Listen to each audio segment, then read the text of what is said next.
ಪ್ರೀತಿಯ 9ನೇ ತರಗತಿಯ ವಿದ್ಯಾರ್ಥಿಗಳೇ, ನಿಮಗೆಲ್ಲರಿಗೂ ಇವತ್ತಿನ ಈ ತರಗತಿಗೆ ಸ್ವಾಗತ. ಮಕ್ಕಳೇ, ನಿಮಗೆಲ್ಲರಿಗೂ ಗೊತ್ತಿರೋ ಹಾಗೆ ಭಾರತವನ್ನು, ಅದರಲ್ಲೂ ವಿಶೇಷವಾಗಿ ದಕ್ಷಿಣ ಭಾರತವನ್ನು ಅನೇಕ ರಾಜಮನೆತನಗಳು ಆಳಿರುವುದನ್ನು ನೀವು ಹಿಂದಿನ ತರಗತಿಗಳಲ್ಲಿ ಅಧ್ಯಯನ ಮಾಡಿದ್ದೀರಿ. ಅಂತಹ ರಾಜಮನೆತನಗಳ ಕುರಿತಂತೆ ನಾವಿವತ್ತು ಚರ್ಚೆ ಮಾಡಬೇಕಾಗಿದೆ. ಈ ಪಾಠವನ್ನು ಆರಂಭ ಮಾಡೋದಕ್ಕೆ ಮುಂಚೆ ಮಕ್ಕಳೇ, ನಾನು ನಿಮಗೆ ಕೆಲವೊಂದು ಚಿತ್ರಗಳನ್ನು ಈಗ ತೋರಿಸ್ತೇನೆ. ಆ ಚಿತ್ರಗಳು ಯಾವ ವಂಶಕ್ಕೆ ಅಥವಾ ಸಾಮ್ರಾಜ್ಯಕ್ಕೆ ಸಂಬಂಧಿಸಿದ್ದು ಅಂತ ನೀವು ಹೇಳಬೇಕು. ನೋಡೋಣ ಚಿತ್ರ. ನೋಡಿ, ಚಿತ್ರ ಬಂತು. ಮೊದಲನೇ ಚಿತ್ರ ನೋಡ್ತಾ ಇರಿ ಮಕ್ಕಳೇ. ಇದು ಯಾವ ಸಾಮ್ರಾಜ್ಯಕ್ಕೆ ಸಂಬಂಧಿಸಿದ ಚಿತ್ರ ಇರಬಹುದು. ಎರಡನೇ ಚಿತ್ರ ಬಂತು ನೋಡಿ.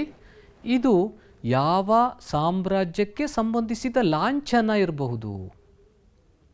ಮೂರನೇ ಚಿತ್ರ ಮಕ್ಕಳೇ, ಒಂದು ರಾಜನ ಚಿತ್ರ ನಿಮಗೆ ಕಾಣಿಸ್ತಾ ಇದೆ. 3 ಚಿತ್ರಗಳನ್ನು ಗಮನಿಸಿದ್ದೀರಿ ಮಕ್ಕಳೇ. ಹಾಗಾದರೆ ಈ 3 ಚಿತ್ರಗಳು ಯಾವ ಸಾಮ್ರಾಜ್ಯಕ್ಕೆ ಸಂಬಂಧಿಸಿದ್ದು? ಉತ್ತರ ಗೊತ್ತಾಯ್ತಲ್ವಾ? ಹೌದು, ಇದು ಹಂಪಿ. ವಿಜಯನಗರ ಸಾಮ್ರಾಜ್ಯದ ರಾಜಧಾನಿಯಾದಂಥ ಹಂಪಿಯ ಚಿತ್ರ ಇದು. ಹಾಗೆ ಇದು ವಿಜಯನಗರ ಸಾಮ್ರಾಜ್ಯದ ಲಾಂಛನ, ವರಹ ಅಂತ ನಾವು ಕರಿತೀವಲ್ವಾ. ಇನ್ನೊಂದು ವಿಜಯನಗರ ಸಾಮ್ರಾಜ್ಯವನ್ನು ಆಳ್ವಿಕೆ ಮಾಡಿದಂತಹ ಶ್ರೀಕೃಷ್ಣ ದೇವರಾಯನ ಚಿತ್ರ ಇದು. ಹಾಗಾದರೆ ಮಕ್ಕಳೇ, ಇವತ್ತು ನಾವು ಇತಿಹಾಸ ವಿಭಾಗದ 4ನೇ ಅಧ್ಯಾಯವಾದ ವಿಜಯನಗರ ಮತ್ತು ಬಹಮನಿ ರಾಜ್ಯದ ಬಗ್ಗೆ ತಿಳಿದುಕೊಳ್ಳೋಣ. ಈ ಅವಧಿಯಲ್ಲಿ ನಾವು ಕಲಿಯುವಂಥ ಅಂಶಗಳನ್ನು ನೋಡೋದಾದರೆ, ವಿಜಯನಗರ ಸಾಮ್ರಾಜ್ಯವನ್ನು ಆಳಿದಂಥ 4 ರಾಜಮನೆತನಗಳು: 2ನೇ ದೇವರಾಯ ಅಥವಾ ಪ್ರೌಢ ದೇವರಾಯ, ಶ್ರೀಕೃಷ್ಣ ದೇವರಾಯ, ಇದರ ಜೊತೆಗೆ ವಿಜಯನಗರ ಸಾಮ್ರಾಜ್ಯದ ಪತನ, ವಿಜಯನಗರದ ಕೊಡುಗೆಗಳು, ಈ ಎಲ್ಲ ಅಂಶಗಳನ್ನು ನಾವು ಈ ಅವಧಿಯಲ್ಲಿ ಅಧ್ಯಯನ ಮಾಡೋಣ ಮಕ್ಕಳೇ. ದಕ್ಷಿಣ ಭಾರತವನ್ನು ಅನೇಕ ರಾಜ ಮನೆತನಗಳು ಆಳ್ವಿಕೆ ನಡೆಸಿರೋದನ್ನು ನಾವು ನೋಡ್ತೀವಿ ಅಲ್ವಾ. ದೇವಗಿರಿ ಯಾದವರಿದ್ದರು, ವಾರಂಗಲ್ಲಿನಲ್ಲಿ ಕಾಕತೀಯರಿದ್ದರು, ಮಧುರೈಯಲ್ಲಿ ಪಾಂಡ್ಯರಿದ್ದರು, ದ್ವಾರ ಸಮುದ್ರದಲ್ಲಿ ಹೊಯ್ಸಳರು ಹಾಗೂ ಚೋಳರು ತಂಜಾವೂರಿನಲ್ಲಿ ಆಳ್ವಿಕೆ ನಡೆಸಿದರು. ಈ ಎಲ್ಲ ಸಾಮ್ರಾಜ್ಯಗಳು ಅಲ್ಲಾವುದ್ದೀನ್ ಖಿಲ್ಜಿಯ ದಾಳಿಗೆ ತುತ್ತಾದವು. ನೋಡಿ ಮಕ್ಕಳೇ, ಅಲ್ಲಾವುದ್ದೀನ್ ಖಿಲ್ಜಿಯ ದಾಳಿಗೆ ದಕ್ಷಿಣ ಭಾರತದ ಈ ರಾಜಮನೆತನಗಳು ತುತ್ತಾಗ್ತವೆ. ಅಲ್ಲಾವುದ್ದೀನ್ ಖಿಲ್ಜಿ ಈ ರಾಜಮನೆತನಗಳ ಮೇಲೆ ದಾಳಿ ಮಾಡಿದ ನಂತರ ದಕ್ಷಿಣ ಭಾರತದಲ್ಲಿ ಒಂದು ರೀತಿಯ ರಾಜಕೀಯ ಅಭದ್ರತೆಯ ಪರಿಸ್ಥಿತಿ ನಿರ್ಮಾಣವಾಗುತ್ತೆ. ಅಸ್ಥಿರತೆ, ಕ್ಷೋಭೆ, ಭಯ ಮತ್ತು ಧಾರ್ಮಿಕ ವಿಪ್ಲವದಂತಹ ಸಮಸ್ಯೆಗಳು ಸೃಷ್ಟಿಯಾಗ್ತವೆ ಮಕ್ಕಳೇ. ಇಂಥ ಪರಿಸ್ಥಿತಿಯಲ್ಲಿ ನಿರ್ಮಾಣಗೊಂಡಿದ್ದು ವಿಜಯನಗರ ಸಾಮ್ರಾಜ್ಯ. ವಿಜಯನಗರ ಸಾಮ್ರಾಜ್ಯ ಒಟ್ಟು 3 ಶತಮಾನಗಳ ಕಾಲ ಆಳ್ವಿಕೆಯನ್ನು ನಡೆಸಿತು. 15ನೇ ಶತಮಾನದ ಹೊತ್ತಿನಲ್ಲಿ ಇದು ದಕ್ಷಿಣದಲ್ಲಿ ಹಿಂದೂ ಮಹಾಸಾಗರ, ಪೂರ್ವದಲ್ಲಿ ಬಂಗಾಳ ಕೊಲ್ಲಿ ಮತ್ತು ಪಶ್ಚಿಮದಲ್ಲಿ ಅರೇಬಿಯನ್ ಸಮುದ್ರ, ಎಲ್ಲ ಪ್ರದೇಶಗಳನ್ನು ವಿಜಯನಗರ ಸಾಮ್ರಾಜ್ಯ ವ್ಯಾಪಿಸಿತ್ತು. ನೋಡಿ ಮಕ್ಕಳೇ, ಮ್ಯಾಪ್ ಬಂದಿದೆ. 15ನೇ ಶತಮಾನದ ಅಂತ್ಯದ ವೇಳೆಗೆ ವಿಜಯನಗರ ಸಾಮ್ರಾಜ್ಯ ಏನಿದೆ ದಕ್ಷಿಣ ಭಾರತದ ಸಾಕಷ್ಟು ಪ್ರದೇಶಗಳನ್ನು ಆವರಿಸಿತ್ತು ಅನ್ನೋದನ್ನು ನಾವಿಲ್ಲಿ ಗಮನಿಸಬೇಕು. ವಿಜಯನಗರ ಸಾಮ್ರಾಜ್ಯ ಸ್ಥಾಪನೆಯಾಗಿದ್ದು ಸಾಮಾನ್ಯ ಶಕ 1336ರಲ್ಲಿ. ಸ್ಥಾಪಕರು ಹಕ್ಕ ಮತ್ತು ಬುಕ್ಕ. ಎಲ್ಲಿ ಸ್ಥಾಪನೆ ಮಾಡಿದರು ಅಂದರೆ ತುಂಗಭದ್ರಾ ನದಿಯ ದಕ್ಷಿಣ ದಡದಲ್ಲಿ ಸ್ಥಾಪನೆ ಮಾಡ್ತಾರೆ. ಹಂಪೆ ಅವರ ರಾಜಧಾನಿಯಾಗಿತ್ತು. ಇವಾಗ ನೀವು ಹಂಪಿ ಬಗ್ಗೆ ಕೇಳಿರ್ತೀರಿ. ಬಳ್ಳಾರಿ ಜಿಲ್ಲೆಯಲ್ಲಿದೆ ಹಂಪಿ ಅಲ್ವಾ. ಆ ಹಂಪೆ ಹಿಂದೆ ವಿಜಯನಗರ ಸಾಮ್ರಾಜ್ಯದ ರಾಜಧಾನಿಯಾಗಿತ್ತು. ವಿಜಯನಗರ ಸಾಮ್ರಾಜ್ಯವನ್ನು ಸ್ಥಾಪನೆ ಮಾಡೋ ಹೊತ್ತಿನಲ್ಲಿ ದೆಹಲಿ ಸುಲ್ತಾನರು ಬಲಿಷ್ಠರಾಗಿದ್ದರು. ಕೃಷ್ಣ ಗೋದಾವರಿ ಮುಖಜ ಭೂಮಿಯಲ್ಲಿ ಒರಿಸ್ಸಾದ ಗಜಪತಿಗಳು ಬಲಿಷ್ಠರಾಗಿದ್ದರು. ಉತ್ತರ ದಖ್ಖನ್ನಿನಲ್ಲಿ ಬಹಮನಿ ಸಾಮ್ರಾಜ್ಯ ಅಸ್ತಿತ್ವದಲ್ಲಿತ್ತು ಮಕ್ಕಳೇ. ಇಂಥ ಸಂದರ್ಭದಲ್ಲಿ ಸ್ಥಾಪಕರು ಈ ಒಂದು ಸಾಮ್ರಾಜ್ಯವನ್ನು ಸ್ಥಾಪನೆ ಮಾಡಿದರು. ಯಾರು? ಹಕ್ಕ ಮತ್ತು ಬುಕ್ಕರು ಜೊತೆಯಾಗಿ ವಿದ್ಯಾರಣ್ಯರ ಮಾರ್ಗದರ್ಶನದೊಂದಿಗೆ ವಿಜಯನಗರ ಸಾಮ್ರಾಜ್ಯದ ಸ್ಥಾಪನೆ ಆಯಿತು ಸಾಮಾನ್ಯ ಶಕ 1336ರಲ್ಲಿ. ಮ್ಯಾಪಲ್ಲಿ ಕಾಣಿಸ್ತಾ ಇದೆ ಹಂಪಿ. ಹಂಪಿ ವಿಜಯನಗರ ಸಾಮ್ರಾಜ್ಯದ ರಾಜಧಾನಿಯಾಗಿತ್ತು. ಇನ್ನು ವಿಜಯನಗರ ಸಾಮ್ರಾಜ್ಯವನ್ನು ಆಳ್ವಿದಂಥ ರಾಜಮನೆತನಗಳನ್ನು ನಾವು ನೋಡೋದಾದರೆ ಪ್ರಮುಖವಾಗಿ 4 ರಾಜಮನೆತನಗಳು ವಿಜಯನಗರ ಸಾಮ್ರಾಜ್ಯವನ್ನು ಆಳ್ವಿದವು ಮಕ್ಕಳೇ. ಮೊದಲನೇ ರಾಜವಂಶ ಸಂಗಮ, ಸಾಳುವ, ತುಳುವ ಮತ್ತು ಅರವೀಡು. ಈ 4 ರಾಜಮನೆತನಗಳು ವಿಜಯನಗರವನ್ನು ಆಳ್ವಿಕೆ ಮಾಡಿದವು. ಅದರಲ್ಲಿ ಮೊದಲನೇ ವಂಶ ಸಂಗಮ ವಂಶ. ಸಾಮಾನ್ಯ ಶಕ 1336ರಿಂದ 1486ರವರೆಗೆ ಸಂಗಮ ವಂಶದ ಆಳ್ವಿಕೆಯನ್ನು ನಾವು ಕಾಣ್ತೀವಿ ಮಕ್ಕಳೇ. ಸಂಗಮ ವಂಶದ ಮೊದಲನೇ ದೊರೆ 1ನೇ ಹರಿಹರ. ಇತರ ಪ್ರಸಿದ್ಧ ದೊರೆಗಳು ಅಂದರೆ ಬುಕ್ಕರಾಯ ಮತ್ತು 2ನೇ ಹರಿಹರ, ಜೊತೆಗೆ ಪ್ರೌಢದೇವರಾಯ. ಈ 4 ಅರಸರಲ್ಲಿ ಪ್ರಖ್ಯಾತನಾದವನು ಪ್ರೌಢದೇವರಾಯ. ಮೊದಲನೇದಾಗಿ ಬುಕ್ಕರಾಯನ ಸಾಧನೆಗಳನ್ನು ನಾವೀಗ ನೋಡೋದಾದರೆ, ಮದುರೈಯ ಸುಲ್ತಾನನನ್ನು ಪದಚ್ಯುತಗೊಳಿಸಿ ಬುಕ್ಕನ ಪುತ್ರ ಕಂಪಣನು ಸಾಮ್ರಾಜ್ಯವನ್ನು ವಿಸ್ತರಿಸ್ತಾನೆ. ಈ ವೀರ ಕಂಪಣನ ಸಾಧನೆಗಳನ್ನು ಗಂಗಾದೇವಿ ಮಧುರಾ ವಿಜಯಂ ಎನ್ನುವಂಥ ಸಂಸ್ಕೃತ ಕವಿಯಲ್ಲಿ ಆತನ ಸಾಧನೆಗಳನ್ನು ವಿವರಿಸಿರೋದನ್ನು ನಾವು ಈ ಪುಸ್ತಕದಲ್ಲಿ ಕಾಣ್ತೀವಿ. ಮಧುರಾ ವಿಜಯಂ ಗ್ರಂಥವನ್ನು ಬರೆದವರು ಗಂಗಾದೇವಿ. ಅಷ್ಟೇ ಅಲ್ಲದೆ ಬುಕ್ಕರಾಯನ ಕಾಲದಲ್ಲಿ ಕೊಂಡವೀಡಿನ ರೆಡ್ಡಿಗಳನ್ನು ಸೋಲಿಸಲಾಯಿತು. ನಂತರ ಪೆನುಗೊಂಡೆ ಎನ್ನುವ ಪ್ರದೇಶವನ್ನು ವಶಪಡಿಸಿಕೊಳ್ಳಲಾಯಿತು. ಬುಕ್ಕರಾಯನ ಸಾಧನೆಗಳ ಕುರಿತಂತೆ ಶ್ರವಣಬೆಳಗೊಳದ ಶಾಸನ ವಿವರಣೆ ನೀಡುತ್ತದೆ. ಶ್ರವಣಬೆಳಗೊಳದ ಶಾಸನದಲ್ಲಿ ಏನಿದೆ ಅಂದರೆ, ಜೈನರು ಮತ್ತು ಶ್ರೀ ವೈಷ್ಣವರ ನಡುವಿನ ಧಾರ್ಮಿಕ ಕಲಹವನ್ನು ಬಗೆಹರಿಸಿ ಸರ್ವಮತ ಸಮನ್ವತೆಯ ನೀತಿಯನ್ನು ಎತ್ತಿ ಹಿಡಿದ ಅಂತ ಈ ಶಾಸನ ತಿಳಿಸುತ್ತೆ. ಅಂದರೆ ಆ ಕಾಲದಲ್ಲಿ ಜೈನರು ಮತ್ತು ಶ್ರೀ ವೈಷ್ಣವರ ನಡುವೆ ಒಂದು ರೀತಿಯ ಧಾರ್ಮಿಕ ಕಲಹ ಇತ್ತು. ಆ ಕಲಹವನ್ನು, ಸಂಘರ್ಷವನ್ನು ಬುಕ್ಕರಾಯ ಬಗೆಹರಿಸಿ ಆ ಎರಡೂ ಪಂಗಡಗಳ ನಡುವೆ ಅಥವಾ 2 ಧರ್ಮದ ಜನರ ನಡುವೆ ಒಮ್ಮತವನ್ನು ಸಾಧಿಸಿದ ಅಂತ ನಾವು ಶ್ರವಣಬೆಳಗೊಳದ ಶಾಸನದಿಂದ ತಿಳಿದುಕೊಳ್ಳಬಹುದು. ಹಾಗೆ ಬುಕ್ಕರಾಯನ ಕಾಲದಲ್ಲಿ ಅನೇಕ ಕೋಟೆಗಳು, ದೇವಾಲಯಗಳು ನಿರ್ಮಾಣಗೊಂಡವು. ಕೃಷಿ ಚಟುವಟಿಕೆಗಳಿಗೆ ಸಾಕಷ್ಟು ಮಹತ್ವವನ್ನು ನೀಡಲಾಯಿತು. ಇದೇ ಸಂದರ್ಭದಲ್ಲಿ ಚೀನಾ ದೇಶದ ಮಿಂಗ್ ವಂಶದ ಸಾಮ್ರಾಟನ ಆಸ್ಥಾನಕ್ಕೆ ಬುಕ್ಕರಾಯ ತನ್ನ ರಾಯಭಾರಿಯನ್ನು ಕಳುಹಿಸಿದ್ದ ಅನ್ನೋದನ್ನು ನಾವಿಲ್ಲಿ ಗಮನಿಸಬೇಕು ಮಕ್ಕಳೇ. ಇದು ಏನು ತೋರಿಸುತ್ತೆ ಅಂದರೆ, ಬುಕ್ಕರಾಯ ಚೀನಾ ದೇಶದ ರಾಜರೊಂದಿಗೆ ಉತ್ತಮ ಬಾಂಧವ್ಯವನ್ನು ಹೊಂದಿದ್ದ. ಉತ್ತಮ ಬಾಂಧವ್ಯವನ್ನು ಹೊಂದುವ ಸಲುವಾಗಿ ಈತನು ತನ್ನ ರಾಯಭಾರಿಯನ್ನು ಚೀನಾ ದೇಶದ ಮಿಂಗ್ ವಂಶದ ಸಾಮ್ರಾಟನ ಆಸ್ಥಾನಕ್ಕೆ ಕಳುಹಿಸಿದ. ಸಂಗಮ ವಂಶದ ಮತ್ತೋರ್ವ ಪ್ರಮುಖ ದೊರೆ 2ನೇ ಹರಿಹರ. ಈತ 27 ವರ್ಷಗಳ ಕಾಲ ಆಳ್ವಿಕೆಯನ್ನು ನಡೆಸ್ತಾನೆ. ಈತನ ಅವಧಿಯಲ್ಲಿ ಕೊಂಡವೀಡು, ಕರ್ನೂಲ್ ಮತ್ತು ನೆಲ್ಲೂರುಗಳನ್ನು ವಶಪಡಿಸಿಕೊಳ್ಳಲಾಯಿತು. ತನ್ನ ಸಾಮ್ರಾಜ್ಯವನ್ನು ಗೋವಾದಿಂದ ಕೊಂಕಣ ಕರಾವಳಿಯ ಉತ್ತರಕ್ಕೆ ಆತನು ವಿಸ್ತರಿಸ್ತಾನೆ. ಕೃಷ್ಣೆಯ ಉತ್ತರದ ಪಾಂಗಳ ಕೋಟೆಯನ್ನು ವಶಪಡಿಸಿಕೊಳ್ತಾನೆ. ಇದಿಷ್ಟು 2ನೇ ಹರಿಹರನ ಸಾಧನೆಗಳಾದರೆ, ಸಂಗಮ ವಂಶದ ಮತ್ತೋರ್ವ ಪ್ರಸಿದ್ಧ ದೊರೆ ಮಕ್ಕಳೇ 2ನೇ ದೇವರಾಯ ಅಥವಾ ಪ್ರೌಢದೇವರಾಯ. ವಿಜಯನಗರ ಸಾಮ್ರಾಜ್ಯದ ಇತಿಹಾಸವನ್ನು ನಾವು ನೋಡಿದಾಗ ಸಂಗಮ ವಂಶದಲ್ಲಿ ಅನೇಕ ದೊರೆಗಳು ಆಳ್ವಿಕೆಯನ್ನು ನಡೆಸಿದ್ರು. ಆದರೆ 2ನೇ ದೇವರಾಯ ಅಥವಾ ಪ್ರೌಢದೇವರಾಯ ಏನಿದ್ದಾನೆ, ಈತನು ಅತ್ಯಂತ ಪ್ರಸಿದ್ಧ ದೊರೆ.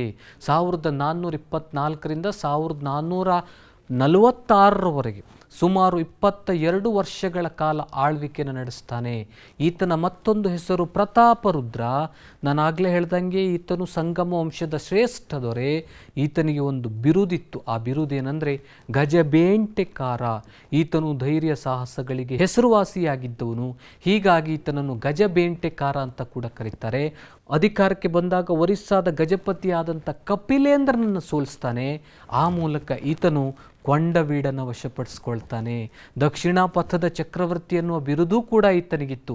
ಯಾಕೆ ಅಂದರೆ ಈತನು ಕೇರಳ, ಶ್ರೀಲಂಕಾದಿಂದ ಸಾಕಷ್ಟು ಕಪ್ಪ ಕಾಣಿಕೆಗಳನ್ನು ವಶಪಡಿಸ್ಕೊಳ್ತಾನೆ. ಅವರಿಂದ ಕಪ್ಪ ಕಾಣಿಕೆಗಳನ್ನು ಸಂಗ್ರಹಿಸ್ತಾನೆ. ಕೇರಳ ಮತ್ತು ಶ್ರೀಲಂಕಾದ ಅರಸರುಗಳನ್ನು ಸೋಲಿಸಿ ಅವರಿಂದ ಕಪ್ಪ ಕಾಣಿಕೆಗಳನ್ನು ಸಂಗ್ರಹಿಸಿ ಆ ಮೂಲಕ ದಕ್ಷಿಣ ಪಥದ ಚಕ್ರವರ್ತಿ ಎನ್ನುವಂಥ ಬಿರುದನ್ನು 2ನೇ ದೇವರಾಯ ಪಡೆದುಕೊಳ್ತಾನೆ. ತನ್ನ ಸಾಮ್ರಾಜ್ಯವನ್ನು ಸಿಂಹಳದ ಗಡಿಗಳಿಂದ ಗುಲ್ಬರ್ಗಾದವರೆಗೆ ವಿಸ್ತರಿಸ್ತಾನೆ. ತೆಲಂಗಾಣ ಮತ್ತು ಮಲ್ಬಾರ್ವರೆಗೂ ಸಹ 2ನೇ ದೇವರಾಯ ತನ್ನ ಸಾಮ್ರಾಜ್ಯವನ್ನು ವಿಸ್ತರಿಸಿದ್ದನ್ನು ನಾವಿಲ್ಲಿ ಕಾಣ್ತೀವಿ ಮಕ್ಕಳೇ. ಹಾಗೆ ಈತನು ಇನ್ನೂ ಅನೇಕ ರಾಜರುಗಳಿಂದ ಕಪ್ಪ ಕಾಣಿಕೆಗಳನ್ನು ವಶಪಡಿಸ್ಕೊಳ್ತಾನೆ. ನ್ಯೂನಿಜ್ ಏನು ಹೇಳ್ತಾನೆ ಅಂದರೆ, ಸಿಲೋನ್, ಪುಲಿಕಾಟ್, ಪೆಗು, ತೆನೆಸ್ಸೆರಿಮ್ ಬರ್ಮಾದ ಭಾಗ ಇದು ಮತ್ತು ಮಲೆಯಾದ ರಾಜರುಗಳು ಈತನಿಗೆ ಹೆದರುತ್ತಾ ಇದ್ರು.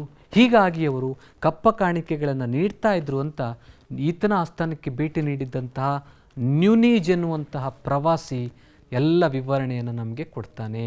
ಈತನು ಸಾಂಪ್ರದಾಯಿಕ ಶತ್ರುಗಳಾದಂತಹ ಬಹಮನಿ ಅಹಮದ್ ಶಾನನ್ನು ಸೋಲಿಸಿ ಮುದ್ಗಲ್ ಮತ್ತು ಬಂಕಾಪುರಗಳನ್ನು ವಶಪಡಿಸಿಕೊಳ್ತಾನೆ. ಆದರೆ ಎರಡನೇ ದೇವರಾಯನ ಮತ್ತೊಂದು ವಿಶೇಷತೆ ಅಂದರೆ ಕೇವಲ ಆತನು ಸೈನಿಕವಾಗಿ ರಾಜಕೀಯ ಕ್ಷೇತ್ರದಲ್ಲಿ ಆತನು ಪ್ರಸಿದ್ಧಿಯನ್ನು ಪಡೆದದ್ದು ಮಾತ್ರವಲ್ಲದೆ ಧಾರ್ಮಿಕ ವಿಷಯದಲ್ಲೂ ನಾವೆಲ್ಲರೂ ಎರಡನೇ ದೇವರಾಯನನ್ನು ಮೆಚ್ಚಲೇಬೇಕು ಮಕ್ಕಳೇ. ಯಾಕೆಂದರೆ ಎಲ್ಲ ಧರ್ಮಗಳನ್ನು ಸಮಾನವಾಗಿ ನೋಡ್ತಾ ಇದ್ದ. ಅದನ್ನೇ ನಾವು ಪರಮತ ಸಹಿಷ್ಣು ಅಂತ ಕರಿತೀವಿ. ರಾಜಧಾನಿಯಲ್ಲಿ ಆತನು ಹಿಂದೂ ಆದರೂ ಸಹ ಮುಸ್ಲಿಮರಿಗಾಗಿ ಮಸೀದಿಯನ್ನು ನಿರ್ಮಾಣ ಮಾಡ್ತಾನೆ.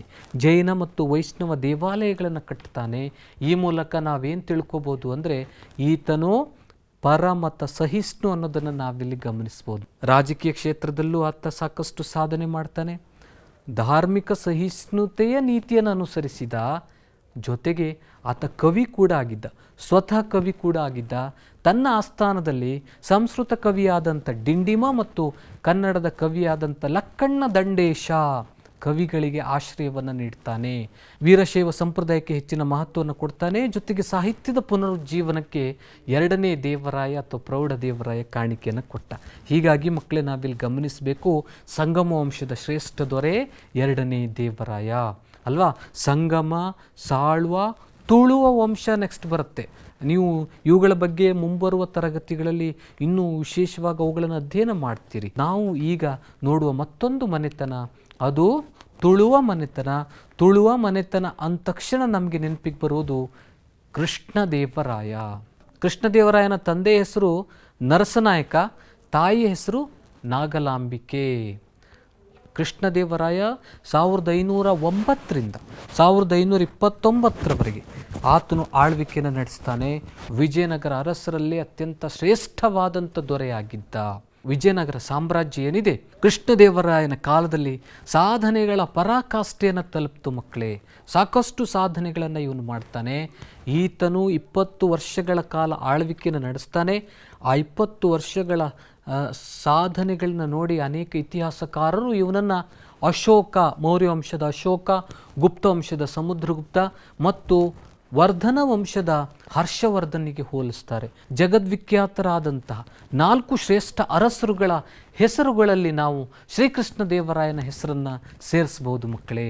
ಕಾಣಿಸ್ತಿದೆಯಲ್ಲ, ಇದೇ ಶ್ರೀಕೃಷ್ಣ ದೇವರಾಯ ವಿಜಯನಗರ ಸಾಮ್ರಾಜ್ಯದ ಶ್ರೇಷ್ಠ ದೊರೆ, ವಿಜಯನಗರ ಸಾಮ್ರಾಜ್ಯದ ಏಳಿಗೆಗೆ ಕೊಡುಗೆಯನ್ನು ನೀಡಿದಂಥ ಚಕ್ರವರ್ತಿ. ಶ್ರೀಕೃಷ್ಣ ದೇವರಾಯ ಅಧಿಕಾರಕ್ಕೆ ಬಂದಾಗ ಅನೇಕ ಸಮಸ್ಯೆಗಳನ್ನು ಎದುರಿಸಬೇಕಾಯಿತು ಮಕ್ಕಳೇ.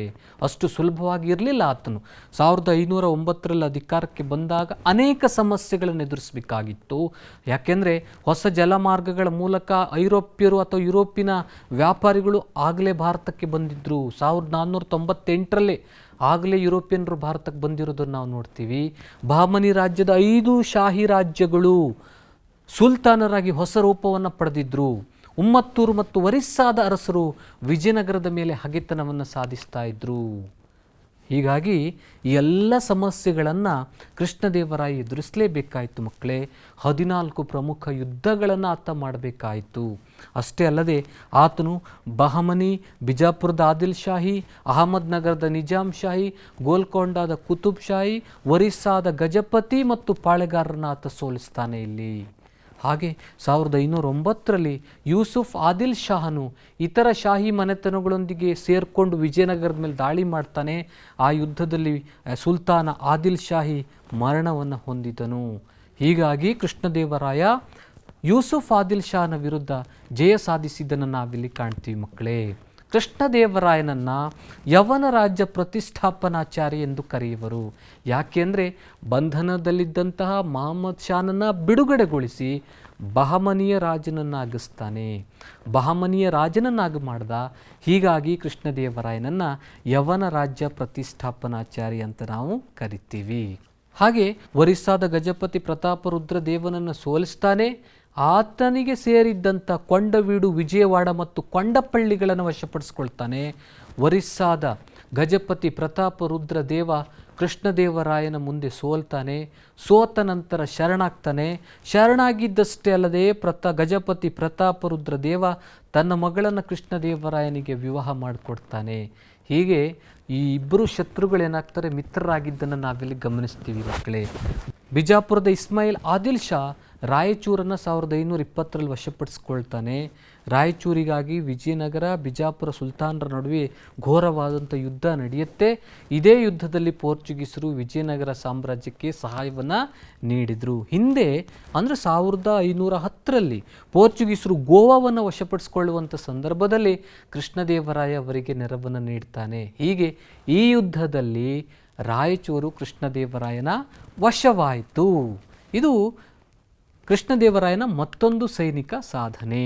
ಹೀಗೆ ಎಲ್ಲ ಸೈನಿಕ ಸಾಧನೆಗಳ ಮೂಲಕ ಕೃಷ್ಣದೇವರಾಯ ಉತ್ತರದಲ್ಲಿ ತನ್ನ ಸಾಮ್ರಾಜ್ಯವನ್ನು ಗೋದಾವರಿ ಮತ್ತು ಕೃಷ್ಣಾ ನದಿಗಳವರೆಗೆ ವಿಸ್ತರಿಸ್ತಾನೆ. ಪೂರ್ವದಲ್ಲಿ ಬಂಗಾಳಕೊಲ್ಲಿ, ಪಶ್ಚಿಮದಲ್ಲಿ ಅರಬ್ಬಿ ಸಮುದ್ರ, ದಕ್ಷಿಣದಲ್ಲಿ ಹಿಂದೂ ಮಹಾಸಾಗರದವರೆಗೂ ವಿಜಯನಗರ ಸಾಮ್ರಾಜ್ಯ ವಿಸ್ತಾರಗೊಂಡಿರುವುದನ್ನು ನಾವು ನೋಡ್ತೀವಿ. ಇದಿಷ್ಟು ಆತನ ಸೈನಿಕ ಸಾಧನೆಗಳಾದರೆ ಇನ್ನು ಕೃಷ್ಣದೇವರಾಯನ ಕೊಡುಗೆಗಳನ್ನು ನಾವು ಮರೆಯುವಂತಿಲ್ಲ. ಯಾಕೆಂದರೆ ಯುದ್ಧ ನೈಪುಣ್ಯತೆಯ ಜೊತೆಗೆ ಆತ ಒಬ್ಬ ಸಮರ್ಥ ಆಡಳಿತಗಾರನಾಗಿದ್ದನು ಅನ್ನೋದನ್ನು ನಾವಿಲ್ಲಿ ಗಮನಿಸಬೇಕಾಗತ್ತೆ ಮಕ್ಕಳೇ. ಅಧಿಕಾರದ ಅವಧಿಯಲ್ಲಿ ಕೃಷಿ ವಿಸ್ತರಣೆಗೆ ಅನುಕೂಲವಾಗಲಿ ಅಂತ ನೀರಾವರಿ ಸೌಲಭ್ಯಗಳನ್ನು ಒದಗಿಸ್ತಾನೆ. ಪೋರ್ಚುಗೀಸರೊಂದಿಗೆ ಉತ್ತಮ ಬಾಂಧವ್ಯವನ್ನು ಬೆಳೆಸಿಕೊಳ್ತಾನೆ. ಆ ಮೂಲಕ ವಿದೇಶಿ ವ್ಯಾಪಾರವನ್ನು ಹೆಚ್ಚಿಸಿಕೊಳ್ತಾನೆ. ಈತನ ಕಾಲದಲ್ಲಿ ಮದುವೆ ಮೇಲಿನ ತೆರಿಗೆಯನ್ನು ಸಂಪೂರ್ಣವಾಗಿ ರದ್ದುಗೊಳಿಸಲಾಯಿತು. ಆ ಸ್ಥಾನದಲ್ಲಿ 8 ಜನ ತೆಲುಗು ಭಾಷೆಯ ಕವಿಗಳಿದ್ರು. ಅವರನ್ನು ನಾವು ಅಷ್ಟದಿಗ್ಗಜರು ಅಂತ ಕರಿತೀವಿ ಮಕ್ಕಳೇ. ಈತ ಸ್ವತಃ ಕವಿಯಾಗಿದ್ದ. ಸಂಸ್ಕೃತ ಭಾಷೆಯಲ್ಲಿ ಒಂದು ನಾಟಕವನ್ನು ಬರೀತಾನೆ. ಅದೇ ಜಾಂಬವತಿ ಕಲ್ಯಾಣ. ಶ್ರೀಕೃಷ್ಣ ದೇವರಾಯನು ಬರೆದಂಥ ನಾಟಕ ಜಾಂಬವತಿ ಕಲ್ಯಾಣ. ಆಗಲೇ ನಾನು ಹೇಳ್ದಂಗೆ ಅಷ್ಟದಿಗ್ಗಜರಲ್ಲಿ ಕೆಲವೊಂದು ಎಲ್ಲರೂ ಶ್ರೇಷ್ಠರೇ, ಎಲ್ಲರೂ ಪ್ರಸಿದ್ಧರೇ. ಆದರೆ ಕೆಲವೊಂದು ಹೆಸರುಗಳನ್ನು ನಾವು ನೋಡೋದಾದರೆ ಅಲ್ಲಸಾಣಿ ಪೆದ್ದಣ್ಣ, ನಂದಿ ತಿಮ್ಮಣ್ಣ, ದೂರ್ಜಟಿ ಮತ್ತು ತೆನಾಲಿ ರಾಮಕೃಷ್ಣ ಇವರೆಲ್ಲರೂ ಕೃಷ್ಣದೇವರಾಯನ ಆಸ್ಥಾನದಲ್ಲಿದ್ದಂಥ ಪ್ರಮುಖ ಕವಿಗಳು. ಹಂಪಿಯಲ್ಲಿ ಕೃಷ್ಣ ದೇವಾಲಯವನ್ನು ನಿರ್ಮಾಣ ಮಾಡ್ತಾನೆ. ಹಂಪಿಯಲ್ಲಿರ್ತಕ್ಕಂಥ ವಿರೂಪಾಕ್ಷ ದೇವಾಲಯಕ್ಕೆ ರಂಗಮಂಟಪ ಸಹ ಕೃಷ್ಣದೇವರಾಯನ ಕಾಲದಲ್ಲಿ ನಿರ್ಮಾಣಗೊಂಡಿತು. ಇದು ಕೃಷ್ಣದೇವರಾಯನ ಮತ್ತೊಂದು ಕೊಡುಗೆ ಮಕ್ಕಳೇ. ಹಾಗೆ ಈತನ ಕಾಲದಲ್ಲಿ ಎಲ್ಲ ಧರ್ಮದವರಿಗೆ, ಹಿಂದೂಗಳಿರ್ಬೋದು, ಮುಸ್ಲಿಮರಿರ್ಬೋದು, ಜೈನರಿರ್ಬೋದು, ಎಲ್ರಿಗೂ ಧಾರ್ಮಿಕವಾದಂಥ ಸ್ವಾತಂತ್ರ್ಯ ಇತ್ತು ಅಂತ ಈತನ ಆಸ್ಥಾನಕ್ಕೆ ಭೇಟಿ ನೀಡಿದ್ದಂತಹ ಪಾಯಸ್ ಮತ್ತು ಬರ್ಬೋಸ ಇವರು ಹೇಳ್ತಾರೆ, ಎಲ್ಲರೂ ನೆಮ್ಮದಿಯಿಂದ ಧಾರ್ಮಿಕ ಸ್ವಾತಂತ್ರ್ಯವನ್ನು ಪಡೆದುಕೊಂಡು ಬದುಕ್ತಾ ಇದ್ರು ಅಂತ ಇವರಿಬ್ಬರ ಬರವಣಿಗೆಗಳಿಂದ ನಾವು ತಿಳ್ಕೊಬೋದು. ಕೃಷ್ಣದೇವರಾಯನ ನಂತರ ಬಂದಂತಹ ದೊರೆಗಳೆಲ್ಲರೂ ಅಸಮರ್ಥರಾಗಿದ್ದರು. ಅದರಲ್ಲೂ ವಿಶೇಷವಾಗಿ ಅಚ್ಯುತರಾಯ ಮತ್ತು ಸದಾಶಿವರಾಯರು ವಿಜಯನಗರ ಸಾಮ್ರಾಜ್ಯವನ್ನು ಆಳ್ವಿಕೆ ಮಾಡ್ತಾರೆ. ಕೃಷ್ಣದೇವರಾಯನ ಅಳಿಯ ಅರವೀಡು ವಂಶದ ರಾಮರಾಯನು ಆಡಳಿತವನ್ನು ನಿಯಂತ್ರಿಸಿದನು. ವಿಜಯನಗರ ಸಾಮ್ರಾಜ್ಯದ ಕೊನೆಯ ಮನೆತನ ಅರವೀಡು ಸಾಮ್ರಾಜ್ಯ. ಆ ಅರವೀಡು ಮನೆತನ ಅಂದ ತಕ್ಷಣ ನಮಗೆ ಏನು ನೆನಪು ಬರುತ್ತೆ ಅಂದರೆ ಅಳಿಯ ರಾಮರಾಯ ಅರವೀಡು ವಂಶದ ಪ್ರಸಿದ್ಧ ದೊರೆ, ಆಡಳಿತವನ್ನು ನಿಯಂತ್ರಿಸಿದನು. ಅಳಿಯ ರಾಮರಾಯ ತನ್ನ 23 ವರ್ಷಗಳ ಆಳ್ವಿಕೆಯಲ್ಲಿ ಅನೇಕ ಯುದ್ಧಗಳನ್ನು ಆತ ಕೈಗೊಳ್ತಾನೆ. ಆದರೆ ಆತನು ಕೈಗೊಂಡಂಥ ಯುದ್ಧಗಳೇನಿದೆ ಅದು ಸಾಮ್ರಾಜ್ಯದ ಗೌರವವನ್ನು ಹೆಚ್ಚಿಸಿದ್ರೂ ಸಹ ವಿಜಯನಗರಕ್ಕೆ ಅನೇಕ ಶತ್ರುಗಳನ್ನು ಸೃಷ್ಟಿಸುವುದಕ್ಕೆ ಕಾರಣವಾಯಿತು. ಹಾಗೆ ದಖ್ಖನಿನ ಸುಲ್ತಾನರ ರಾಜ್ಯಗಳು ಆಗಾಗ ನಡೆಸ್ತಾ ಇದ್ದವು. ಯಾರ ಮೇಲೆ?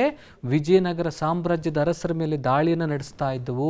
ಪ್ರತೀಕಾರವಾಗಿ ಅಳಿಯ ರಾಮರಾಯನು ವಿಜಯಪುರ ಹಾಗೂ ಗೋಲ್ಕೊಂಡ ರಾಜ್ಯಗಳ ಪ್ರದೇಶಗಳನ್ನು ವಶಪಡಿಸಿಕೊಳ್ತಾನೆ. ಇದು ಮುಂದೆ ವಿಜಯನಗರ ಮತ್ತು ಬಹಮನಿ ಸಾಮ್ರಾಜ್ಯಗಳ ನಡುವಿನ ಯುದ್ಧಕ್ಕೆ ಕಾರಣವಾಯಿತು. ವಿಜಯನಗರ ಸಾಮ್ರಾಜ್ಯದ ಏಳಿಗೆ ಮತ್ತು ಸಮೃದ್ಧಿಯ ಬಗ್ಗೆ ಮತ್ಸರ ಮತ್ತು ದ್ವೇಷಗಳನ್ನು ಹೊಂದಿದ್ದಂಥ ದಖ್ಖನಿನ ಸುಲ್ತಾನರು ತಮ್ಮಲ್ಲಿರ್ತಕ್ಕಂಥ ಎಲ್ಲ ಭಿನ್ನಾಭಿಪ್ರಾಯಗಳನ್ನು ಮರೆತು ಎಲ್ಲರೂ ಒಂದಾಗ್ತಾರೆ. 1565ರಲ್ಲಿ 4 ರಾಜ್ಯಗಳ ಒಕ್ಕೂಟ ಸೈನ್ಯ ವಿಜಯನಗರದ ಮೇಲೆ ದಾಳಿ ಮಾಡ್ತು ಮಕ್ಕಳೇ. ಆ 4 ಒಕ್ಕೂಟಗಳ ಬಗ್ಗೆ ನಾವು ಮುಂದೆ ನೋಡ್ತೀವಿ. 1565ರಲ್ಲಿ ನಡೆದಂಥ ಯುದ್ಧವೇ ತಾಳಿಕೋಟೆ ಕದನ. ವಿಜಯನಗರ ಸಾಮ್ರಾಜ್ಯದ ಪತನಕ್ಕೆ ಕಾರಣವಾದಂತಹ ಯುದ್ಧ ಇದು. 4 ರಾಜ್ಯಗಳ ಒಕ್ಕೂಟ ಒಂದು ಕಡೆ, ಮತ್ತೊಂದು ಕಡೆ ವಿಜಯನಗರ ಸಾಮ್ರಾಜ್ಯ. ರಾಮರಾಯನ ಸೈನ್ಯ ಸೋತಿತು. ವಿಜಯನಗರ ಸಾಮ್ರಾಜ್ಯದ ಸೈನ್ಯದ ನಾಯಕತ್ವವನ್ನು ವಹಿಸಿದ್ದು ರಾಮರಾಯ. ಆತನ ಸೈನ್ಯ ಸೋತಿತು ಮತ್ತು ಆತನು ಯುದ್ಧದಲ್ಲಿ ಹತನಾಗ್ತಾನೆ. ವಿಜಯ ಸಾಧಿಸಿದ ದಖ್ಖನಿನ ಸುಲ್ತಾನರ ಸೈನ್ಯ ವಿಜಯನಗರ ಸಾಮ್ರಾಜ್ಯವನ್ನು ಕೊಳ್ಳೆ ಹೊಡೆಯಿತು ಮಕ್ಕಳೇ. ಇದರ ಫಲವಾಗಿ ಸಾಮ್ರಾಜ್ಯದ ರಾಜಧಾನಿ ಹಂಪಿ ಒಂದು ಕಾಲದಲ್ಲಿ ಹಂಪಿ ವಿಶ್ವ ಪ್ರಸಿದ್ಧವಾಗಿತ್ತು. ತಾಳಿಕೋಟೆ ಯುದ್ಧದ ನಂತರ ಹಂಪಿ ಹಾಳು ಹಂಪೆ ಆಯಿತು ಮಕ್ಕಳೇ. ಇದನ್ನು ನಾವಿಲ್ಲಿ ಗಮನಿಸಬೇಕಾಗುತ್ತೆ. ವಿಜಯನಗರ ಸಾಮ್ರಾಜ್ಯದ ಪತನಕ್ಕೆ ಕಾರಣವಾದಂತಹ ಯುದ್ಧ ಅದು ತಾಳಿಕೋಟೆ ಯುದ್ಧ. ತಾಳಿಕೋಟೆ ಯುದ್ಧದ ನಂತರ ಪೆನುಕೊಂಡ, ಚಂದ್ರಗಿರಿ, ಕೊನೆಗೆ ವೆಲ್ಲೂರುಗಳಿಂದ ಅರವೀಡು ವಂಶ ಆಳ್ವಿಕೆಯನ್ನು ನಡೆಸಿತು. ವಿಜಯನಗರ ಸಾಮ್ರಾಜ್ಯದ ಆಡಳಿತವನ್ನು ನಾವು ನೋಡಬೇಕು. ವಿಜಯನಗರ ಕಾಲದಲ್ಲಿ ರಾಜನೇ ಎಲ್ಲ ಅಧಿಕಾರವನ್ನು ಪಡ್ಕೊಂಡಿದ್ದ. ರಾಜರು ತಮ್ಮ ಜ್ಯೇಷ್ಠ ಪುತ್ರನನ್ನು, ಹಿರಿಯ ಪುತ್ರನನ್ನೇ ತಮ್ಮ ಉತ್ತರಾಧಿಕಾರಿಯನ್ನಾಗಿ ನೇಮಕ ಮಾಡ್ತಾ ಇದ್ರು. ಆಡಳಿತದಲ್ಲಿ ಸಲಹೆ ನೀಡೋದಕ್ಕೆ ಮಂತ್ರಿಮಂಡಲ ಇತ್ತು, ಸೇನಾಡಳಿತ ಇತ್ತು ಮತ್ತು ಪ್ರಾಂತೀಯ ಮಾಂಡಳಿಕತ್ವ ಅಂತ ಆಡಳಿತ ವ್ಯವಸ್ಥೆಯನ್ನು ಒಟ್ಟು 2 ವಿಧಗಳಾಗಿ ವಿಂಗಡಿಸಿದ್ದನ್ನು ನಾವಿಲ್ಲಿ ಕಾಣ್ತೀವಿ. ಮಂತ್ರಿಮಂಡಲ, ಸೇನಾಡಳಿತ ಮತ್ತು ಪ್ರಾಂತೀಯ ಮಾಂಡಳಿಕತ್ವ ಅಂತ 2 ವಿಭಾಗಗಳಾಗಿ ವಿಂಗಡಿಸಲಾಗಿತ್ತು. ಸಾಮ್ರಾಜ್ಯವನ್ನು ರಾಜ್ಯ, ನಾಡು ಮತ್ತು ಗ್ರಾಮಗಳೆನ್ನುವ ಘಟಕಗಳಾಗಿ ವಿಂಗಡಿಸಲಾಗಿತ್ತು. ವಿಜಯನಗರ ಸಾಮ್ರಾಜ್ಯದ ಕಾಲದಲ್ಲಿ ಅರಸನು ನ್ಯಾಯಾಂಗ ವಿಚಾರದಲ್ಲಿ ಎಲ್ಲ ಅಧಿಕಾರವನ್ನು ಆತ ಪಡೆದುಕೊಂಡಿದ್ದ. ಪ್ರಾಂತ್ಯಗಳಲ್ಲಿ ಪ್ರಾಂತ್ಯಾಧಿಕಾರಿ ನ್ಯಾಯ ತೀರ್ಮಾನ ಮಾಡ್ತಾ ಇದ್ದ. ಗ್ರಾಮಗಳೇನಿವೆ ಅವುಗಳು ಆಡಳಿತ ವ್ಯವಸ್ಥೆಯ ಕೊನೆಯ ಘಟಕಗಳಾಗಿದ್ದವು. ಗ್ರಾಮಗಳ ಆಡಳಿತವನ್ನು ಗ್ರಾಮ ಸಭೆಗಳು ನೋಡ್ಕೊಳ್ತಾ ಇದ್ದವು. ಗ್ರಾಮದ ಆಡಳಿತ ಸುಗಮವಾಗಿ ಸಾಗುವುದಕ್ಕೆ ಅನೇಕ ಅಧಿಕಾರಿಗಳನ್ನು ನಾವು ಕಾಣ್ತಾ ಇದ್ವಿ. ಒಂದು ಗೌಡ ಇರ್ಬೋದು.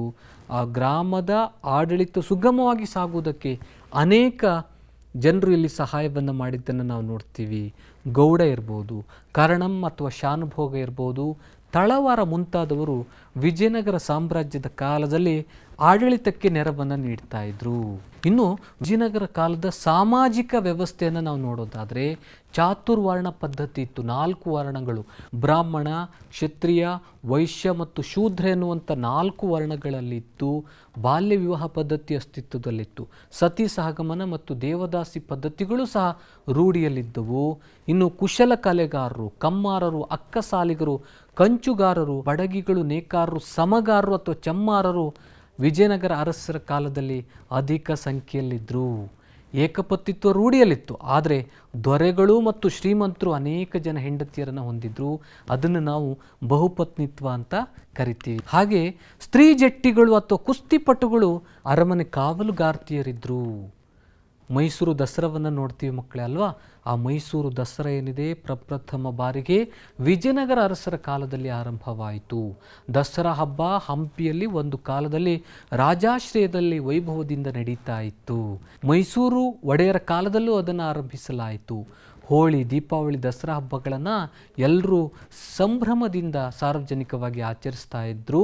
ಸಂಗೀತ, ನೃತ್ಯಗಳು ಹೆಚ್ಚಿನ ಸಂಖ್ಯೆಯಲ್ಲಿ ಅಪಾರವಾದಂಥ ಜನಮನ್ನಣೆಯನ್ನು ಪಡೆದಿದ್ವು. ಇದಿಷ್ಟು ವಿಜಯನಗರ ಕಾಲದ ಸಾಮಾಜಿಕ ವ್ಯವಸ್ಥೆ. ಆದರೆ ಇನ್ನು ಆರ್ಥಿಕ ವ್ಯವಸ್ಥೆಯನ್ನು ನಾವು ನೋಡೋದಾದರೆ ಭೂಕಂದಾಯ ಏನಿದೆ ಇದು ಆ ಕಾಲದ ಆದಾಯದ ಪ್ರಮುಖ ಮೂಲವಾಗಿತ್ತು. ಭೂಕಂದಾಯದ ಜೊತೆಗೆ ಇನ್ನೂ ಅನೇಕ ಕಂದಾಯಗಳಿದ್ವು.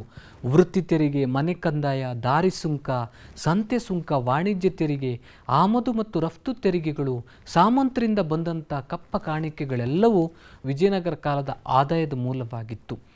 ರೈತರು ಬೆಳೆದಂಥ ಒಟ್ಟು ಉತ್ಪನ್ನದ 1/4 ಭಾಗವನ್ನು ಸಂಗ್ರಹ ಮಾಡಲಾಗ್ತಾ ಇತ್ತು. ವಿಜಯನಗರ ಕಾಲದ ಜನರ ಪ್ರಮುಖ ಉದ್ಯೋಗ ಕೃಷಿ. ಹೀಗಾಗಿ ಕೃಷಿ ಆ ಕಾಲದ ಪ್ರಮುಖ ಬೆನ್ನೆಲುಬಾಗಿತ್ತನ್ನೋದನ್ನು ನಾವಿಲ್ಲಿ ಗಮನಿಸಬೇಕಾಗುತ್ತೆ. ವಿಜಯನಗರ ಕಾಲದಲ್ಲಿ ಸಾಕಷ್ಟು ಬೆಳೆಗಳನ್ನು ಬೆಳೆಯಲಾಗ್ತಾ ಇತ್ತು. ಜೋಳ, ರಾಗಿ, ಭತ್ತ, ಸಜ್ಜೆ, ಗೋಧಿ, ಅವರೆ, ಹೆಸರು, ಉದ್ದು, ತೊಗರಿ, ಎಳ್ಳು, ಶೇಂಗಾ, ಹತ್ತಿ, ಕಬ್ಬು, ತೆಂಗು ಮುಂತಾದಂಥ ಬೆಳೆಗಳಿದ್ದವು. ಬಾವಿ, ಕೆರೆ, ಕಾಲುವೆಗಳನ್ನು ಕಟ್ಟುವುದರ ಮೂಲಕ ಕೃಷಿಗೆ, ನೀರಾವರಿಗೆ ಬೆಂಬಲವನ್ನು ಕೊಟ್ಟರು. ಮೆಣಸು, ಲವಂಗ, ಏಲಕ್ಕಿ ಮುಂತಾದಂಥ ಮಸಾಲೆ ಸಾಮಾನುಗಳನ್ನು ಬೆಳೀತಾ ಇದ್ರು. ಕಬ್ಬಿಣದ ದಿರು, ವಜ್ರ, ಕಲ್ಲು ಸಕ್ಕರೆ, ಕಸ್ತೂರಿ, ಶ್ರೀಗಂಧ, ಸುಗಂಧ ದ್ರವ್ಯಗಳನ್ನು ಬೇರೆ ದೇಶಗಳಿಗೆ ರಫ್ತು ಮಾಡಲಾಗ್ತಾ ಇತ್ತು. ಹಾಗೆ ಇವರ ಕಾಲದಲ್ಲಿ ಚಿನ್ನದ ವರಹ, ಗದ್ಯಾಣ ಮತ್ತು ಪಗೋಡ, ಬೆಳ್ಳಿಯ ತಾರ, ತಾಮ್ರದ ಪಣ, ದುಡ್ಡು ಮತ್ತು ಕಾಸುಗಳು ಬಳಕೆಯಲ್ಲಿದ್ದವು. ವಿಜಯನಗರ ಅರಸರ ಕಾಲದಲ್ಲಿ ಎಲ್ಲ ಧರ್ಮಗಳಿಗೂ ಸಮಾನವಾದಂಥ ಪ್ರೋತ್ಸಾಹವನ್ನು ನೀಡಲಾಗಿತ್ತು. ಶ್ರೀ ವೈಷ್ಣವರು, ಜೈನ ಮತಾವಲಂಬಿಗಳು ತಮ್ಮಲ್ಲಿರ್ತಕ್ಕಂಥ ಭೇದ ಭಾವಗಳನ್ನು ಮರೆತು ಗೌರವದಿಂದ ಜೀವನವನ್ನು ಸಾಗಿಸ್ತಾ ಇದ್ರು. ಆರಂಭದ ವಿಜಯನಗರ ಅರಸರುಗಳು ಶೈವ ಮತ್ತು ವೀರಶೈವರಾಗಿದ್ದರು. ನಂತರ ವೈಷ್ಣವ ಮತಕ್ಕೆ ಅವರು ಬದಲಾಗಿ ಆ ಮತಕ್ಕೆ ಹೆಚ್ಚಿನ ಮಹತ್ವವನ್ನು ಕೊಟ್ಟರು. ವಿಜಯನಗರ ರಾಜ್ಯದಲ್ಲಿ ಮಹಾನವಮಿ ಹಬ್ಬವನ್ನು ವಿಶೇಷವಾಗಿ ಆಚರಿಸಲಾಗ್ತಾ ಇತ್ತು. ಅನೇಕ ಸಾಹಿತ್ಯ ಕೃತಿಗಳು ರಚನೆಯಾದವು. ರತ್ನಾಕರ ವರ್ಣಿ ಬರೆದಂಥ ಭರತೇಶ ವೈಭವ, ಚಾಮರಸ ಬರೆದಂಥ ಪ್ರಭುಲಿಂಗ ಲೀಲೆ, ಕುಮಾರವ್ಯಾಸ ಬರೆದಂಥ ಗದುಗಿನ ಭಾರತ ಹಾಗೂ ಲಕ್ಕಣ್ಣ ದಂಡೇಶ ಬರೆದಂತಹ ಶಿವತತ್ವ ಚಿಂತಾಮಣಿ ಗ್ರಂಥಗಳು ಇವರ ಕಾಲದಲ್ಲಿ ರಚನೆಯಾದವು. ಕನಕದಾಸರು ಬರೆದಂಥ ಮೋಹನ ತರಂಗಿಣಿ, ನಳಚರಿತೆ, ಹರಿಭಕ್ತ ಸಾರ ಮತ್ತು ರಾಮಧಾನ್ಯ ಚರಿತೆ ಅಂತ ರಚನೆಗಳನ್ನು ನಾವಿಲ್ಲಿ ಕಾಣ್ತೀವಿ. ವಿದ್ಯಾರಣ್ಯರು ಬರೆದಂಥ ಶಂಕರ ವಿಜಯ ಮತ್ತು ಸರ್ವದರ್ಶನ ಸಂಗ್ರಹ ಇರ್ಬೋದು.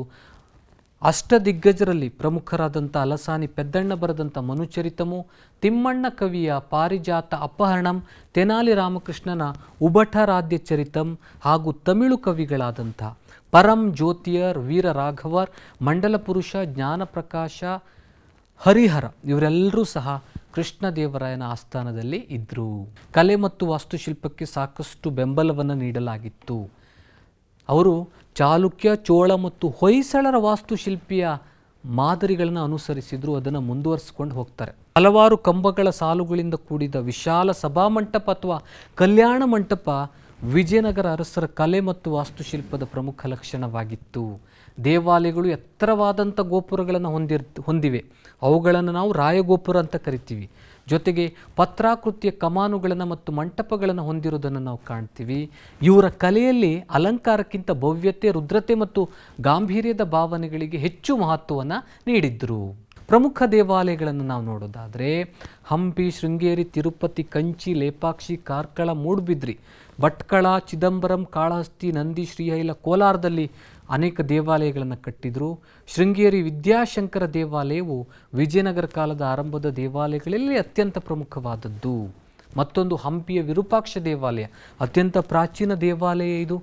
ಈ ಹಂಪಿಯ ವಿರೂಪಾಕ್ಷ ದೇವಾಲಯ ಏನಿದೆ ವಿಶಾಲವಾದ ಪ್ರಾಂಗಣವನ್ನು ಹೊಂದಿದೆ. ಸೊಗಸಾದ ಕೆತ್ತನೆಯ ಕಂಬಗಳು ಮತ್ತು ಅಲಂಕೃತ ಚಾವಣಿಗಳನ್ನು ಹೊಂದಿರೋದನ್ನು ನಾವಿಲ್ಲಿ. ಇವೆಲ್ಲವುಗಳು ವಿಜಯನಗರ ಕಾಲದ ಕಲೆ ಮತ್ತು ವಾಸ್ತುಶಿಲ್ಪ. ನೀವೆಲ್ಲರೂ ಹಂಪಿಗೆ ಭೇಟಿ ನೀಡಿರ್ಬೋದು. ಅಲ್ಲಿ ಹೋದರೆ ನಮ್ಗೆ ಗೊತ್ತಾಗುತ್ತೆ ಕಲೆ ಮತ್ತು ವಾಸ್ತುಶಿಲ್ಪಕ್ಕೆ ವಿಜಯನಗರ ಅರಸರು ಎಷ್ಟು ಮಹತ್ವವನ್ನು ನೀಡಿದ್ರು ಅಂತ. ಅಲ್ಲ ಮಕ್ಕಳೇ, ಇವತ್ತು ನಾವೇನೆಲ್ಲ ನೋಡಿದ್ವಿ?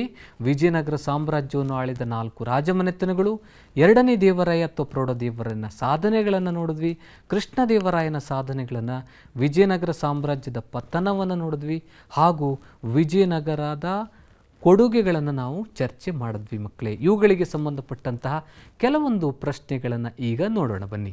ಖಾಲಿ ಬಿಟ್ಟ ಸ್ಥಳಗಳನ್ನು ಸೂಕ್ತ ಪದಗಳಿಂದ ತುಂಬಿರಿ. ವಿಜಯನಗರ ಸಾಮ್ರಾಜ್ಯವು ಸ್ಥಾಪನೆಯಾದ ವರ್ಷ, ಮಧುರಾ ವಿಜಯ ಬರೆದ ಕವಯಿತ್ರಿ, ಪ್ರೌಢದೇವರಾಯನ ಮಂತ್ರಿ, ಅಮುಕ್ತ ಮಾಲ್ಯದ ಕೃತಿಯನ್ನು ತೆಲುಗಿನಲ್ಲಿ ರಚಿಸಿದ ದೊರೆ. ಎಲ್ಲ ಪ್ರಶ್ನೆಗಳು ಪುಟ ಸಂಖ್ಯೆ 42ರಲ್ಲಿದೆ ಮಕ್ಕಳೇ. ಎರಡನೇ ಮೇನ್ ನೋಡೋಣ. ಈ ಕೆಳಗಿನ ಪ್ರಶ್ನೆಗಳಿಗೆ ಉತ್ತರಿಸಿ. ವಿಜಯನಗರ ಸಾಮ್ರಾಜ್ಯವನ್ನು ಆಳಿದ 4 ರಾಜ ಮನೆತನಗಳನ್ನು ಹೆಸರಿಸಿ. 2ನೇ ದೇವರಾಯನ ಸಾಧನೆಗಳೇನು? ಕೃಷ್ಣದೇವರಾಯನು ಅಧಿಕಾರಕ್ಕೆ ಬಂದಾಗ ಎದುರಿಸಿದ ಸಮಸ್ಯೆಗಳನ್ನು ತಿಳಿಸಿ. ವಿಜಯನಗರ ಸಾಮ್ರಾಜ್ಯದ ಅವನತಿಗೆ ಕಾರಣಗಳು ಯಾವುವು? ಬರ್ಕೊಂಡ್ರಲ್ಲ ಮಕ್ಕಳೇ ಪ್ರಶ್ನೆಗಳನ್ನು? ಈ ಪ್ರಶ್ನೆಗಳಿಗೆ ನೀವು ಉತ್ತರಿಸಬೇಕು. ಪ್ರೀತಿಯ ವಿದ್ಯಾರ್ಥಿಗಳೇ, ಇವತ್ತಿನ ಈ ಅವಧಿಯಲ್ಲಿ ನಾವು ಇತಿಹಾಸ ವಿಭಾಗದ ವಿಜಯನಗರ ಸಾಮ್ರಾಜ್ಯಕ್ಕೆ ಸಂಬಂಧಪಟ್ಟಂಥ ವಿಚಾರಗಳನ್ನು ಚರ್ಚೆ ಮಾಡಿದ್ವಿ. ಇದೇ ಪಾಠದ ಮತ್ತೊಂದು ಮುಖ್ಯ ಅಂಶವಾದಂತಹ ಬಹಮನಿ ಸಾಮ್ರಾಜ್ಯದ ಕೊಡುಗೆಗಳನ್ನು ನಾವು ಮುಂದಿನ ತರಗತಿಗಳಲ್ಲಿ ತಿಳಿದುಕೊಳ್ಳೋಣ. ಎಲ್ರಿಗೂ ಶುಭವಾಗಲಿ. ನಮಸ್ಕಾರ.